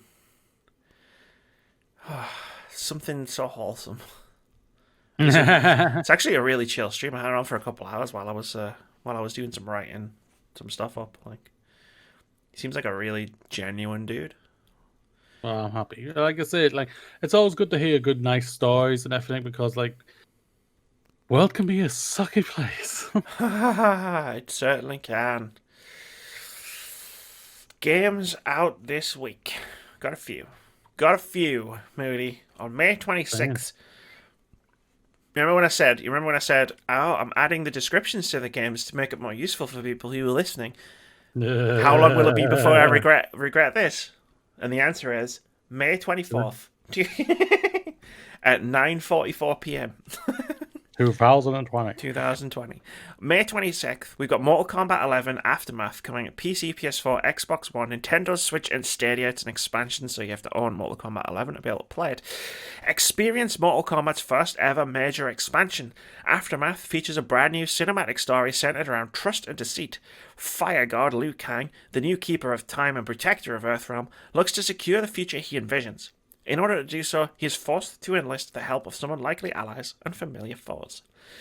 Also May 26th, Minecraft Dungeons for PC, PS4, Xbox One, and Nintendo Switch. Fight your way through an all-new action-adventure game inspired by classic dungeon crawlers and set in the Minecraft universe.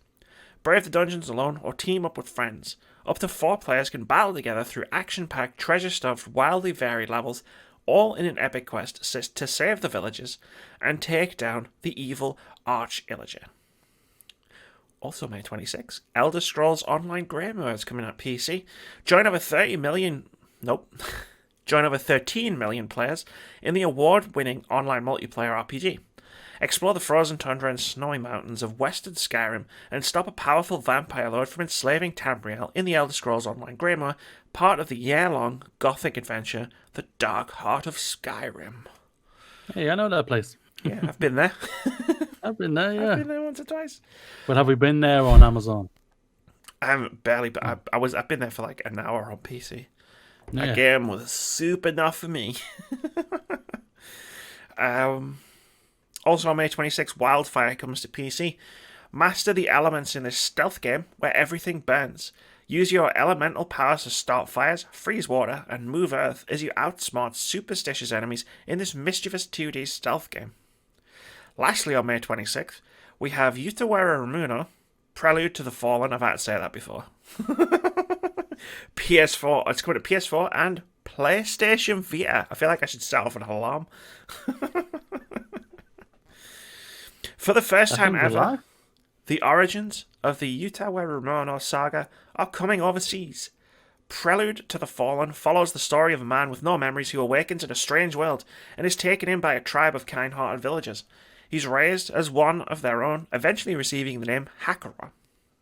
On May 27th, we got Phantasy Star Online 2 coming to PC in North America. In Phantasy Star Online 2, you're a member of ARX, a task force dedicated to the exploration and protection of the universe against a malignant force called the Falspawn.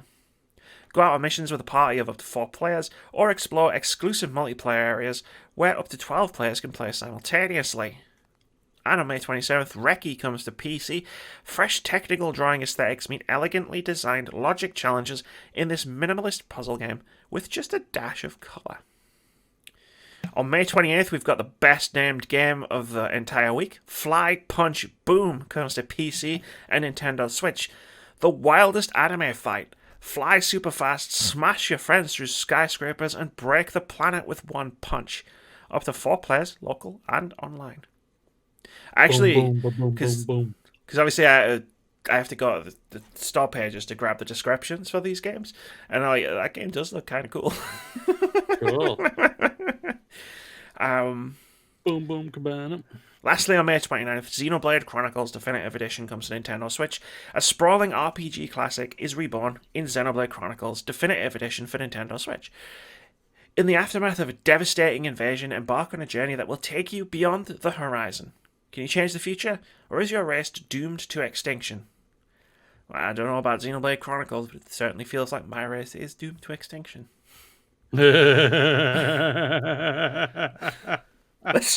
Let's move on to Open Critic Head to Head.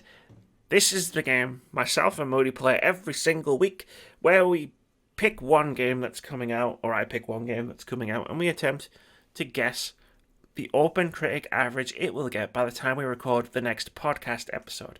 Whoever gets closest gets 1 point. If you manage to guess the score totally correctly, you get 2 points. Last week, Moody, we guessed the open critic score for Maneater. Which is, I want to point out, I did have a review code for it, but I got it 2 days after the podcast recording. Yes, you did. I had not already played it by the time we did this. Not that it matters, because, that would require my tastes to line up with every game critic in the world all the time for that to even be an advantage in this game. But anyway, I digress. I guessed Maneater would get an open critic average of 71. Moody guessed it would get 70. At the time of recording, Maneater has an open critic average of 74, which puts the current scores at Amy 9, Moody 7. I guess closest for Dreams, Warcraft 3, One Punch Man, Half-Life Alyx, Resident Evil 3, Gears Tactics, Legends of Runeterra, Deep Rock Galactic, and Maneater. Moody is guessed closest on Zombie Army 4, Ori and the Will of the Wisps, Doom Eternal, Final Fantasy VII Remake, XCOM Chimera Squad, and guessed the score of Pokemon Mystery Dungeon. Bang on. This week, Moody, we're going to guess the open critic average of Xenoblade Chronicles Definitive Edition, because Minecraft Dungeons already has a review score. Yeah, not very good, I can say that. Motherfuckers. That was going to be the game, but then the review embargo obviously lifted on Friday. So that did not happen. I've lost my post-it notes there. Okay, ladies and gentlemen, I need to get some points back here. We obviously see this. I'm losing now. You're on a dry spell now. On a bit of a dry spell. Name of my next book.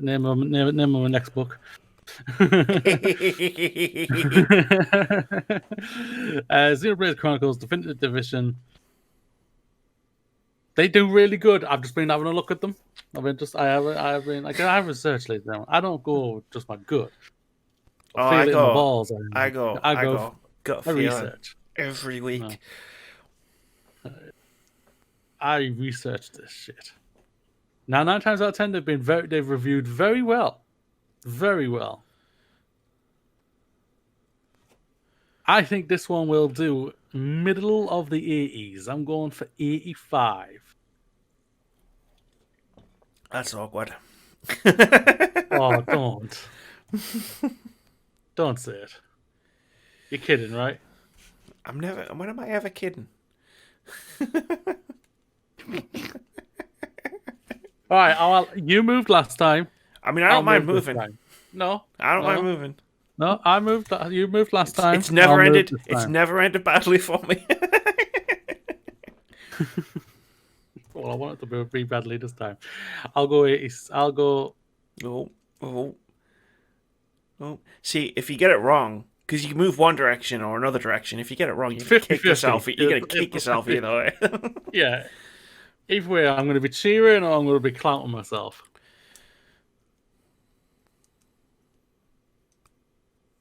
I'm in your head.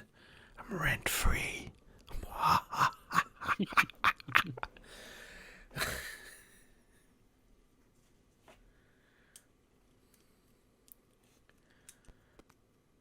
We're on a 4-week streak. 84. Going low. Not as much faith in the game doing well as you might expect. I think I'm on a 4-week win streak. Yeah, you were what? I was 7-5 ahead of you. Yeah, and I got Gears, Legends of Runeterra, Deep Rock Galactic, Mania.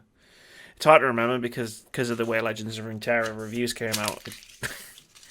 You got 2 wins in one week. I got 2 in 1 week. Yeah. Cool. That's everything on this list on these notes. Well, it comes out in 5 days. What game are we doing? Yeah, it comes out on Friday. Xenoblade. So it comes out 29th. So the reviews will probably drop the 28th. At the latest, I'm guessing. Probably. It's a Nintendo game, so they'll all come out all at once. Yeah. This won't be like Legends of Runeterra. Or Warcraft 3, I remember there was problems getting that. for this Come game. on, I need the points, people. I need the points. If you get it spot on and we're drawing again, I'm gonna be so disappointed. Like I've done so much, work to catch you, and then get a buffer of a lead. Like I've done so well. Yeah. See it all disappear before my eyes. Yeah. Oh man, yeah. I feel like we kind of did a post-show discussion at the beginning of the podcast. My analogy about roller coasters and how my week has been. Like, because it's been awful, which is a combination of awesome and awful. Yeah, it's like it's just all that, and I'm not liking it. It's really annoying me. I just need a stable week this week. Thanks, please, and thank you. Like, I need. Like, I'm not even asking for the week to be amazing. If it could just be stable, that'd be great. Like, no lows, no highs, just it's okay. But something tells me I'm not gonna get my wish. I don't think I've got any controversial videos coming up this week though. To be fair, I didn't expect my Google Stadia video to be controversial, but here we are. Yeah, no, not really. I want to get you to do that summer gaming predictions video, but I mean, predictions aren't really controversial, so.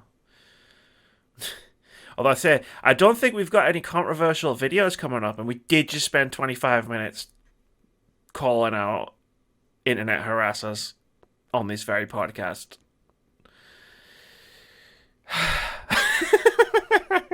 I need to write that note, actually. Did you get a reply from Keith? I never got a reply from Keith about the beef I tried to start. I'm just writing a note for myself. Remember to disable comments on podcast. _ arrow. Keith, arrow.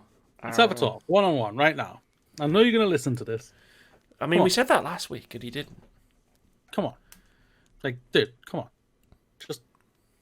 Just reply. It ain't hard. It's a yes or no answer. That's all you have to do. You don't have to go into depth. It's yes or no. Are you an Xbox fanboy or are you not? Let us know. The world needs to know. Are you green or are you blue? Or are you the Incredible Hulk or are you on Pandora where James Cameron's making his 75 Avatar sequels? I mean, that's one? That's unfair. One of those is massively superior to the other. Even I know that. Incredible Hulk hasn't had is not a $1 billion franchise, but yes, he is. But so is Avatar. Yeah, but Avatar sucks. Avatar is amazing. See, this is what we were talking about around the middle of the podcast. We can have a disagreement, and it doesn't matter. I did not enjoy Avatar. Oh, if you want to have a $2 billion franchise, ladies and gentlemen, there's only one thing you need. That's Zoe Saldana. You have her in it, you make a $2 billion film. Simple. Yeah. Apparently. Yeah. Infinity War, Endgame, and Avatar. The top three. Well played, Zoe. Well played. Well played. She was in Star Trek as well. Yeah. She was great in it. And she was good in it. Well, they were all good. The problem wasn't the actors. Yeah, I've just recently rewatched the trilogy, the JJ trilogy, or the Kelvin trilogy, should I say. And I love the characters and actors. I think Pine does an amazing job as Kirk. Carl Urban. So well done by Carl Urban. Carl Urban's fantastic. Fucking Jesus. Yeah. Especially in the last film. Like, oh my god. Yeah. Oh my god. He's so good. Like that film's actually pretty good, to be fair. Beyond is brilliant. Star Trek is Beyond. A very good like movie, the first 10 minutes or so, or 15 minutes or whatever it is, like I was just like, holy fuck, this is amazing. Even though they showed you it in the trailer. They did, but this is the thing about spoilers, right? And I know I'm a bit of a hypocrite because I'm turning off the comments because we talked about The Last of Us and I'm trying to avoid The Last of Us 2 spoilers, but if the thing that you're watching is really good, it doesn't matter if you already know what's going to happen. I don't mind if it's in the first 10 minutes of the movie. Well, the first half an hour of the movie. Yeah, it doesn't bother me whatsoever. It was the beginning of the movie. Yeah. The Enterprise, and enough head says him. The Enterprise has been blown up a few times. But it was still a really good, well-made, well-shot sequence. Yeah, which was fine. Yeah, but like thinking about how the other two Star Treks weren't great. It amazes me. I'm rewatching Fringe, which they made around about the same time as the first Star Trek reboot movie, and it was made by the same people. Like it was created by J.J. Abrams and Roberto Orci and Alex Kurtzman. I think those were the three. Their names come up at the beginning of every episode. Created by such and such. It's like it's amazing that Fringe is so good. And those Star did you Trek not like movies the first reboot? Did you not? No. Hmm. It was okay. And again, I like the characters and the cast and stuff. I just thought it wasn't a great thing. That's fair. Yeah. Star Trek has been more miss than hit for me in the past 10 years. That's fair. Like you said, like I personally overall love Star Trek in general. Like I've loved season 1 and 2 of Discovery. Didn't enjoy Picard. What is it? I enjoyed the first JJ film. I'm a mixed on Into Darkness because there's parts that I think are really good, like the characters and etc. But they were like this. It's something. It's a Wrath of Khan riff off, and I just don't like that. It is. There's like a lot of parallels with the Wrath of Khan, which is a shame. Because it would have worked if the film overall had been better. Like Force Awakens is basically the same situation with A New Hope, because the film's actually really good, it works. Whereas Into Darkness, like the most memorable moments of that film are the bits where it's basically just a shot-for-shot remake of The Wrath of Khan, which is disappointing. I like Discovery season 2 though. Yeah. And I enjoyed Beyond. Season 3. And I enjoyed Beyond. Didn't like Picard. Love Captain Pike. Can't wait for their TV show with the Enterprise and stuff, because I was like, it's gonna be fascinating. Yeah, that dude was amazing. From like the minute he turned up on screen, I was like Dead Society, standing on my desk as soon as he'd been on screen for 30 seconds. I was like, oh, Captain, my Captain. Some series too, but me and my partner were just like, whoa, hot Spock. Yeah. He looked good in that beard. Oh, booty Spock. Spock's got a booty. What's going on here? It was really good. That way. Like I was really concerned before Discovery season 2, like that they was like, oh my god, they're doing young Spock. No, and then like he was in it, and I was like, oh my god, he's really fucking great. I think that was for everybody, even when Zachary Quinto was cast as him. Everyone was like, Zachary Quinto was great at Spock as well. Yeah, they haven't done a bad Spock, which is great.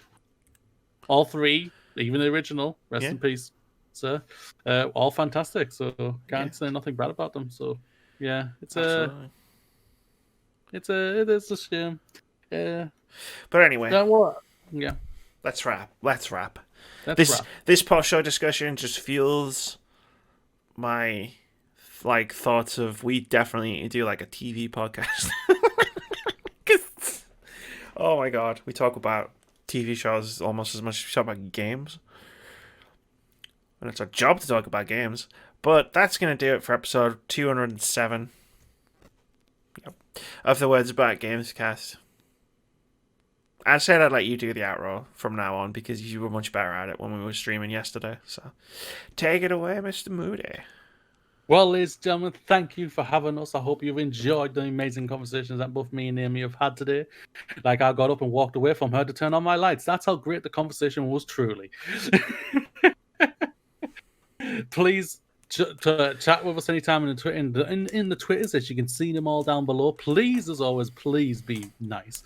You will always have a great conversation with us if you are nice and everything. And if you're not, well, there's 2 buttons we can use, and we like them both, so it's all good.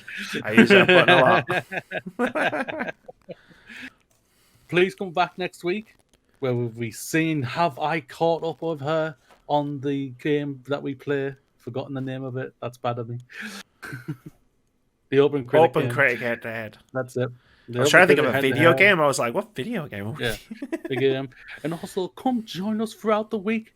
We play Apex multiple times, and Amy just puts it on stream and sees me just go bullshit crazy charging. And sometimes, like, I'm literally in the corner out the way, leads down. They don't know where I'm at, even though they can see me on the map. And I'll just start shooting at people, and I don't tell them. It's funny. And they're so used to it now. It's like, well, David, where's Moody? Well, he's doing his thing. What do you think he's doing?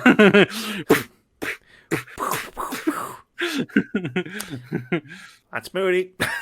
And then they hear me, I'm dead. Come pick me up. No. Betrayal. Something like that, yeah. But sometimes we get awesome wins like we did last night, which was fantastic. Thank you very much, ladies and gentlemen. As always, be awesome.